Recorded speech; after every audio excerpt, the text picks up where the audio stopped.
Back in June, we welcomed you to Betty's Village. It is the first housing project by Opportunity Village here in the Valley, a $35 million complex designed to give adults with special needs places of their own.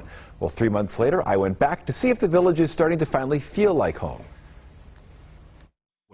That's actually my house. Corey waited 10 years for this. After living with his parents his entire life, his eagerness to go it alone led here, Betty's Village. We met him in June when he saw his new apartment for the first time. Today, the construction site is an apartment complex. I have a welcome mat. It says it's good to be home. And Corey's empty space is slowly It never gets old. what he's always wanted. And it always is good to be home, too. Corey's home's already set up. It's always good to be home. He has his favorite chair, favorite video games, and a bookcase with his favorite characters. And I do like weird things. I do miss seeing my mom and dad every once in a while. That's why I call them. Luckily, she's not far away. It's one thing doing chores at home, you know, when you have a few things, but it's another when it's the whole apartment is yours. Betty's Village is unique, an entire housing project dedicated to adults with special needs. Most of the tenants, including Corey, have some sort of disability.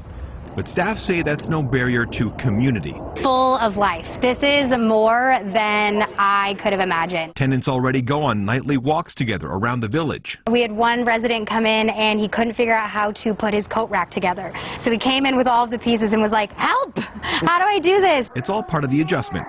So far, it's a fun adventure. I'm trying to get used to the fact that they're not here, even though it still feels a little bit weird. It's a little bit weird the first time you're living on your own. Opportunity Village says Betty's Village actually isn't full yet. That's an ongoing process. Should be soon. They hope to build more housing down the line around the valley with the same essential goal. By the way, Rhiannon there from Opportunity Village mentioned the coat rack. Yeah. Help with this coat rack. She also said one of the other things about the folks that live there, they are very eager to pay their bills. Almost like obscenely interested in paying their bills quickly and fast. Well, that's Usually good. we're like, oh my goodness, it's the 15th, I got to do this. They're paying it on the 1st and like, you know, the month ahead of schedule, so they're just Well, they're introduction. I like that method. And they're making a paycheck. That's what's amazing. At Opportunity Village, That's of course. really awesome. So it was good to stop Great by once story. again. Thank you. That is so neat. I love it that the residents all gather at the end of the day and walk together through the neighborhood. Yeah, absolutely. It's a beautiful thing. Very neighborly. It's very community oriented.